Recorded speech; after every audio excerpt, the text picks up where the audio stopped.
Hello everyone, मैं दीपक sir DLC education अड्डा में आप सभी का स्वागत करता हूं और आज डिस्कस करने वाला हूं एक छोटा सा प्रैक्टिकल प्रॉब्लम। तो ये प्रैक्टिकल प्रॉब्लम है calculation of value of goodwill. ठीक है, calculation of value of goodwill का कैलकुलेशन करने वाला हूं मैं। इस सवाल में सबसे पहले कैपिटलाइजेशन मेथड के ऊपर में फोकस है। ये सवाल में मतलब इस सवाल में जो मेथड मुझे यूज करना है वो है कैपिटलाइजेशन ऑफ सुपर प्रॉफिट। क्या ऑलवेज प्रॉब्लम में capitalisation of super profit mention होता है? नहीं, ऐसा नहीं होता। ठीक है, कि आप केवल जब रीड करेंगे तो लिखा हुआ रहेगा कैपिटलाइजेशन ऑफ प्रॉफिट। तो कैपिटलाइजेशन ऑफ प्रॉफिट, किस प्रॉफिट को आप कैपिटलाइज करते हैं, ये भी मैं आपको इस वीडियो में बताने वाला हूं।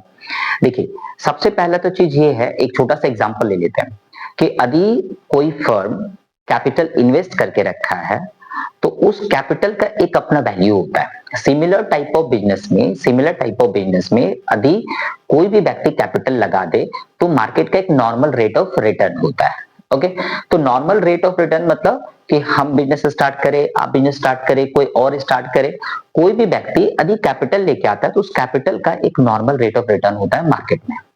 ठीक है, तो मार्केट में कैपिटल का, मनी का जो नॉर्मल रेट ऑफ रिटर्न है उससे अधिक कोई एक्स्ट्रा प्रॉफिट अर्न करता है ना, एक्स्ट्रा प्रॉफिट अर्न करता है तो हम लोग उसे सुपर प्रॉफिट कहते हैं।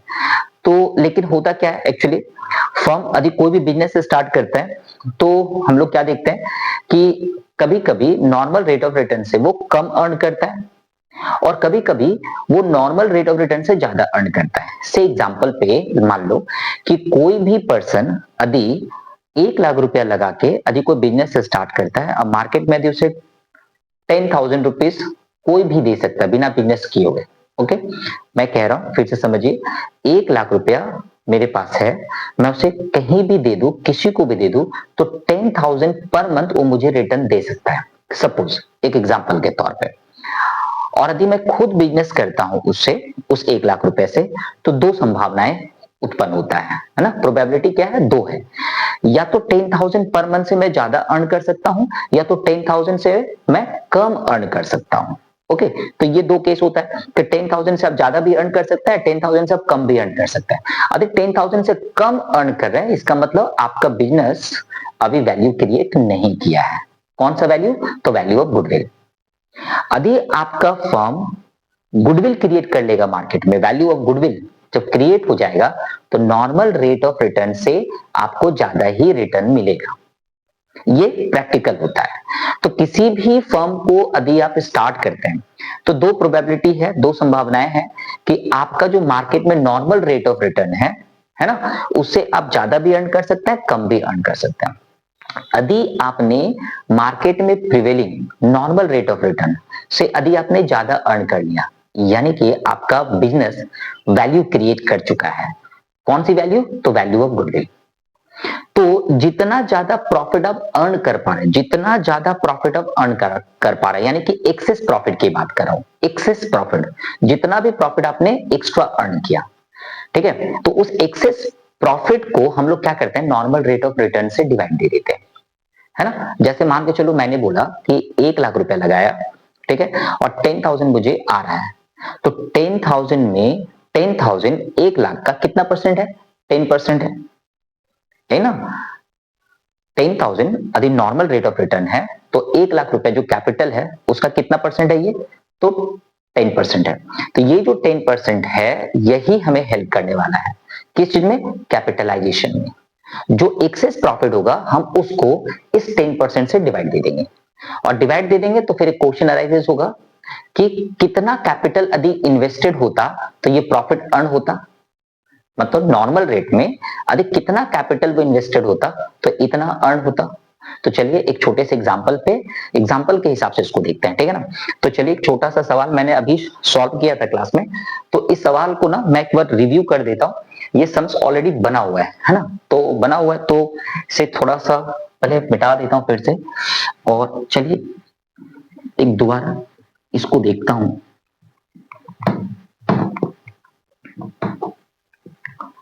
देखिए सवाल कैसा था, इस सवाल में क्या क्या है सो देखते हैं। A firm earn rupees 3 lakh as its annual profit. तो इस फर्म में एवरेज प्रॉफिट कितने की है? एवरेज प्रॉफिट कितना है इस फर्म का, तो इसमें 3 लाख रुपीस ये हो गया हमारा। तो एवरेज प्रॉफिट कितना है 3 लाख रुपया, मतलब जिस फर्म का मैं डिस्कस कर रहा हूं वो फर्म एनुअली इतना प्रॉफिट अर्न कर रहा है। ठीक है, तो आप पूछेंगे सर कैपिटल कितना लगा हुआ है, सर इसका कैपिटल कितना लगा हुआ है, कैपिटल इन्वेस्टेड है ना। तो कैपिटल का जो कैलकुलेशन होता है, कैपिटल का जो कैलकुलेशन होता है हम लोग कैसे सीखे थे, एसेट्स माइनस लाइबिलिटीज। ठीक है, एसेट्स माइनस लाइबिलिटी से सीखे थे।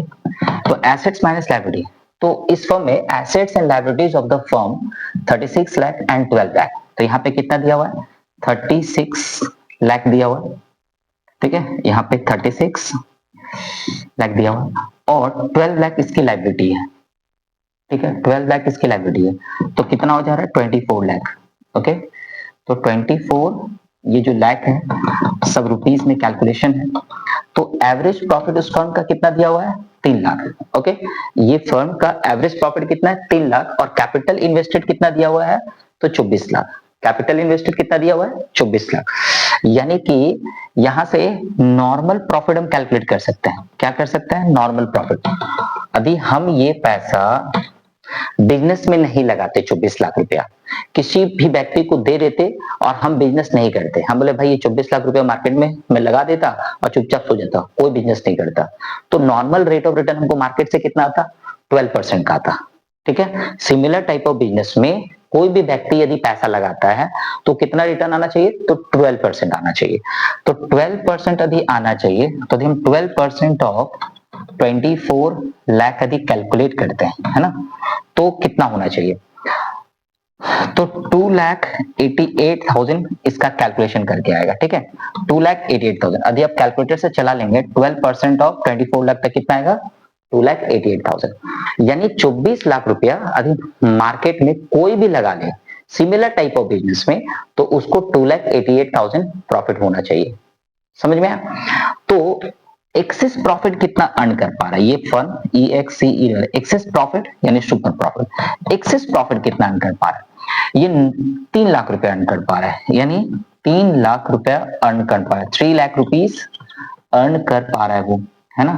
तो यहाँ पे उसका 12,000 जो प्रॉफिट है वो एक्सेस है, 12,000 प्रॉफिट एक्सेस है। इसी एक्सेस प्रॉफिट को मतलब एवरेज प्रॉफिट और नॉर्मल प्रॉफिट के बीच का जो एक्सेस है उसको हम लोग क्या कहते हैं सुपर प्रॉफिट कहते हैं। ओके, सुपर प्रॉफिट कहते हैं। तो average profit, capital invested, normal profit, excess profit, super profit हो गया। अब हम लिखेंगे यहाँ पे वैल्यू ऑफ गुडविल। क्या लिखेंगे, वैल्यू ऑफ गुडविल, है ना। गुडविल कितना है ये, तो इस 12,000 को 12% से डिवाइड दे दीजिएगा तो आपका आ जाएगा 1 लाख रुपया। ठीक है, यहाँ पे समझने की चीज यही है केवल, 1 लाख रुपीस। तो क्या है ये average profit, normal profit, excess profit, कोई super profit, value of goodwill. यहां पे क्या हुआ कि वो 12,000 जो है एनुअल प्रॉफिट वो एक्स्ट्रा अर्न कर पा रहा है। फिर क्वेश्चन उठता है कि 12,000 एक्स्ट्रा क्यों अर्न कर पा रहा है, तो 12,000 वो एक्स्ट्रा अर्न इसलिए कर पा रहा है क्योंकि उसके फर्म का वैल्यू क्रिएट हो चुका है। और फर्म का जब वैल्यू क्रिएट हो चुका है, फर्म का जब वैल्यू क्रिएट हो चुका है तो यदि इसको कैपिटल के साथ यदि कंपैरिजन करना है तो नॉर्मल रेट ऑफ रिटर्न से इसको डिवाइड दे दीजिए।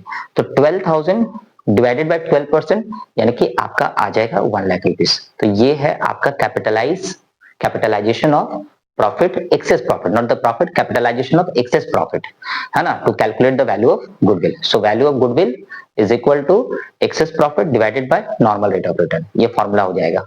ठीक है, तो यदि ये डिस्कशन अच्छा लगा तो फटाफट अपने दोस्तों में शेयर कर दीजिए, लाइक कर दीजिए, चैनल को सब्सक्राइब नहीं किया तो प्लीज सब्सक्राइब कर दीजिए। Bye bye.